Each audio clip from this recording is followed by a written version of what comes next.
என் பேர் செம்பருத்தி. நான் காலையில் சவாரி ஒன்று வடபழனிலேருந்து ஏற்றிட்டு வந்தேன். சபேரா ஹோட்டலில் அவங்கள விடணும். நான் அந்த ஜெமினி பிரிட்ஜ் ரோடாக தான் நான் வந்தேன். 2 நாள் முன்னாடி கூட அங்கே பள்ளம் எதுவுமே இல்லை. நான் ரெகுலராக போகிற ரோடு தான் அது. திடீர்னு பள்ளம் தோண்டி வச்சுருக்காங்க. அந்த பள்ளத்தில் நான் ஸ்பீடாக ஓட்டிகிட்டு வந்ததுனால அந்த பள்ளத்தில் போய் விட்டுட்டேன். விட்டதுனால நான் பிரேக்கும் போல எனக்கு தன்னத்தில் எடுத்துகிட்டு போய் அந்த இதில் விட்டுட்டேன். இப்போ பள்ளம் இருந்ததுனால தான் எனக்கு ஆக்சிடெண்ட் ஆச்சு. அந்த பள்ளம் இல்லைன்னா எனக்கு ஆக்சிடெண்ட் ஆயிருக்காது.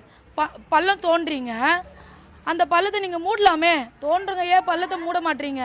பள்ளத்தால் எவ்வளோ ஆக்சிடெண்ட் ஆகுது, பள்ளத்தால் எவ்வளோ உயிர் போகுது, எவ்வளோ வண்டிங்க சேதாரம் ஆகுது. கஷ்டப்பட்டு நான் வண்டி எடுப்பேனா? பள்ளத்தில் ஒவ்வொரு பள்ளத்தில் விட்டு விட்டு என் வண்டியை நாசம் பண்ணுவேனா? அதுக்கு எதுக்கு நான் வண்டி எடுக்கணும் சொல்லுங்கள்? நான் இன்னைக்கு எந்த வேலையும் இல்லாத இப்போ என் வண்டி அடிப்பட்டு அதே இடத்துல தான் இருக்குது. எனக்கு எந்த இதுவும் இல்லை, எந்த பிரயோஜனமும் இல்லை. அந்த பள்ளத்துக்காக காலையில் பேசுகிறேன். எனக்கு என்ன வண்டி சேதாரம்? எனக்கு வண்டி சேதாரத்துக்கு எனக்கு என்ன பண்ணீங்க சொல்லுங்கள்? என் வண்டி ரெடி பண்ணி கொடுங்கன்னு சொன்னேன். நான் இன்னைக்கெல்லாம் போய் கஷ்டப்பட்டதான் எனக்கு ஒரு நாள் பொழப்பு. அந்த பொழப்பே இல்லாத நான் உட்காந்துக்கிறேன். போலீஸ்காரங்க வந்தாங்க, இன்சூரன்ஸ் காப்பி இது பண்ணாங்க. 10 நாள் 40 நாள்ன்றாங்க. 10 நாள் 40 நாள் எனக்கு வருமானம் யார் தருவா சொல்லுங்கள்? நீங்களே சொல்லுங்கள். நியாயமா இது? நியாயமா? 10 நாளைக்கு 40 நாளைக்கு நான் எப்படி இருப்பேன்? என்னால் ஒன்றும் பண்ண முடியாது. இப்போ நான் என்ன பண்ண முடியும்? அந்த வண்டி அங்கேயே தான் கிடக்குது. நானா ரெடி பண்ணாதான் உண்டு. போலீஸ்காரங்க என்ன பண்ணுறாங்க? ஹெல்மெட்டு போடுறதுக்கு பிடிக்கிறீங்க. ஒன்றுக்கு 2 ஹெல்மெட்டு போட்டால் பிடிக்கிறீங்க, போடலன்னா பிடிக்கிறீங்க. அதுக்கு கமிஷன் வாங்குறீங்க, பைசா அவ்வளோ வாங்குறீங்க. டிராஃபிக் போலீஸு ஏன் பள்ளத்தை நோண்ட மாட்டீங்க? பள்ளம் இருக்குல்ல, அந்த பள்ளத்தை அடிங்க. பள்ளம் இருக்கு, அதில் ஒரு பேரிகேடை போட்டு சேஃப்டி பண்ணலாம்ல. கவர்மெண்ட் உங்களுக்கு சம்பளம் கொடுக்குறதே மக்களை பாதுகாக்கிறதுக்கு தான். இங்கே என்ன நடக்குது, இங்கே நடக்குது, என்ன ரோட்டில் நடக்குது, என்ன பிரச்சனைன்றதுக்காக தான். அட்டன் டைமில் நீங்கள் வந்து நிற்கணும் தான். அங்கே ஒரு டிராஃபிக் போலீஸ் கூட கிடையாது. காலையில் எனக்கு நடந்த விபத்துக்கு ஒரு டிராஃபிக் போலீஸே இல்லை. அப்போ நீங்கள் எங்கே போயிருந்தீங்க சொல்லுங்கள்? அங்கே 4 பேரிகேட் இருக்குது. ஒரு பேரிகேடை போட்டு நீங்கள் போயிருக்கலாமே. அப்போ நீங்கள் என்ன பண்ணுறீங்க? ஒன்றுமே பண்ணல. நான் போலீஸ்காரங்க மேலே சொல்கிறேன்றதுக்காக என் மேலே நீங்கள் தப்பான நீங்கள் தப்பிக்கிறதுக்கு தப்பான புகார் சொல்லுவீங்களா? நான் ஏன் ஃபோன் பேச போகிறேன்? நீங்களே அந்த வீடியோவை 4 தடவை போட்டு பாருங்கள். எனக்கு ஃபோன் பேசணும் அவசியம் இல்லை. எனக்கு நான் 1 வருஷம் ட்ரைனிங் போயிட்டு வந்திருக்கேன். கலெக்டர் ஆஃபீஸில் எனக்கு சொல்லியிருக்காங்க, இந்த ட்ரைனிங்லாம் ஃபாலோ பண்ணி எல்லாம் ப்ராப்பராக தான் நான் ஆட்டோ ஓட்டுறேன். கஸ்டமரை எப்படி பார்த்துக்கணுன்றது எனக்கு நல்லாவே தெரியும். ஃபோனை நான் என்றைக்குமே யூஸ் பண்ண மாட்டேன். நான் ஃபோன் யூஸ் பண்ணுறேன், நீங்கள் தப்பிக்கிறதுக்கு என் மேலே பழி போடுறீங்களா? நான் தப்பு பண்ணல, என் மேலே எந்த தப்பும் கிடையாது. என் பேர் செம்பருத்தி. என் மேலே எந்த கேஸை போடல சார். வேகமாக வந்தது எனக்கு முன்னாடி வண்டிங்க போகுது. நான் வந்தேன். நான் எப்பவுமே வர மாதிரி தான் நான் வந்தேன். திடீர்னு அங்கே நான் பள்ளம் இருக்கிறத கவனிக்கல. ரெகுலராக வர ரோட்டில் திடீர்னு இவ்வளோ பேர் பள்ளத்தை நோண்டியப்பான்னு எனக்கு தெரியாதே.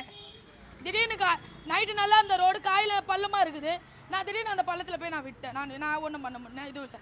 பள்ளம் தான் பிரச்சனை. பள்ளத்தால் இப்போ என் உயிர் போயிருந்தா என்ன பிரச்சனை சொல்லுங்கள்? என் உயிர் போயிருந்தா நான் என்ன பண்ணியிருப்பேன்? இந்த கவர்மெண்ட் எதனா பண்ணுமா?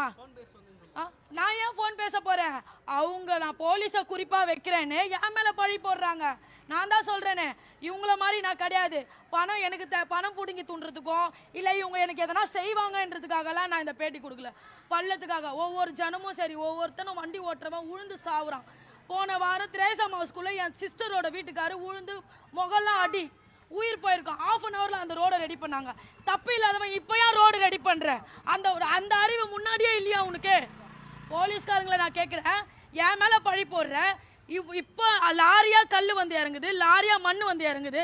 அந்த அறிவு முன்னாடியே இல்லையா? அதை முன்னாடியே நீ போட்டு அடிக்கக்கூடாதா? 30,000 சொல்கிறாங்க சார். வட்டிக்கு வாங்கணும் சார். 3,000 வட்டி யார் சார் கட்டுவா? 40 நாளைக்கு நான் எப்படி சார் இன்சூரன்ஸ் இவன் கிளியர் பண்ணுற வரைக்கும் 40 நாளைக்கு எனக்கு யார் சார் வருமானம் கொடுப்பா சொல்லுங்க சார்? நான் எனக்கு 5,000 ரூபாய் மாதம் கட்டுறேன் சார். 5 வருஷத்துக்கு 5,000 ரூபாய் போட்டிருக்காங்க. அதுக்குள்ளே வண்டி இந்த மாதிரி சேதாரம் எனக்கு. நான் அதுக்குள்ளே நான் இப்போ கடன் வாங்கி இப்போ நான் அந்த வண்டியை ரெடி பண்ணணும். நான் எப்படி சார், யார் சார் எனக்கு கொடுப்பா அந்த கடனுக்கு சொல்லுங்க சார்? அந்த பள்ளம் எதுக்கு இருக்கு? போலீஸ்காரங்க எதுக்கு இருக்காங்க? கவர்மெண்ட் என்னதுக்கு உங்களுக்கு சம்பளம் கொடுத்து வைக்குது? நீங்கள் அதை ரெடி பண்ணணும். அதை ரெடி பண்ண உங்களுக்கு இதுவே இல்லை. ஏன் மேலே பழி போடுறீங்க? ஏன் மேலே பழி போடுறீங்க? நான் கணவர் இல்லாத பொண்ணு சார். இன்னைக்கெல்லாம் நான் போய் கஷ்டப்படுறேன். கஷ்டப்பட்டதான் எனக்கு ஒரு 4 நாள் கிடைக்கும். இன்னைக்கு அந்த ஆட்டோவோ இல்லாத நான் உட்காந்துருக்கேன். என்னோட உடம்பு, என்னோட சூழ்நிலை எப்படி இருக்கு இன்னைக்கு என்னால் முடியல சார் உண்மையாகவே. ஆனால் நான் வேணும், எனக்கு இந்த பள்ளங்களை ரெடி பண்ணணும். இப்போ எல்லா இடத்துலையும் பள்ளம் இருக்குது சார். என்கிட்ட ஆதாரம் இருக்குது. எல்லா இடத்துலையும் நான் ஃபோட்டோஸ் எடுத்து வச்சுருக்கேன். அப்போ எல்லா இடத்துலையும் நான் எல்லாருமே ஃபோனை பேசிட்டு தான் போகிறாங்களா சொல்லுங்கள்? ஃபோன் பேசிட்டு தான் போகிறாங்களா? இப்போ மழை வருது சார். தண்ணி தேங்குது, அங்க பள்ளம் இருக்குதான்னு தெரியல சார். எல்லாம் உழுந்துருவாங்க சார். தயவு செய்து உங்களால என்ன பண்ண முடியுமோ அந்த பள்ளத்தை மூடுங்க. கவர்மெண்ட் கிட்ட நான் அதான் கேட்கிறேன், பள்ளத்தை மூடுங்க. என் பேரு செம்பருத்தி.